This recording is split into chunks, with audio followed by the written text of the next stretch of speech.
મનની વાત નવી ઉર્જા સાથે આજે 11મી મે. દરેક બાબતનો મૂળ સ્ત્રોત હું છું. તમને પ્રાપ્ત થતી બધી સમૃદ્ધિ મારામાંથી આવે છે. ભરપૂરતા વિશે વિચારો, સમૃદ્ધિ વિશે વિચારો.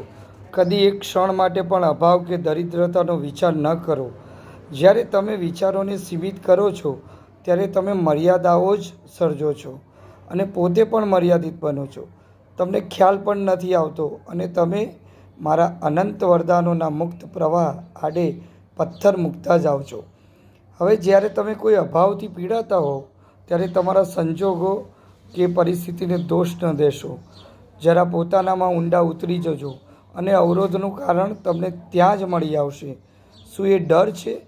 વંચિત થઈ જવાનો, ગુમાવી બેસવાનો ડર? ડર ભયાનક ઝડપથી અવરોધો ઊભા કરે છે. તમારા તમામ ભય અને ચિંતાઓ મને સોંપી દો. તમારું સુકાન હું સંભાળી લઈશ. હું તમને શક્તિ અને સામર્થ્યથી, શ્રદ્ધા અને આત્મવિશ્વાસથી ભરપૂર કરવા માગું છું.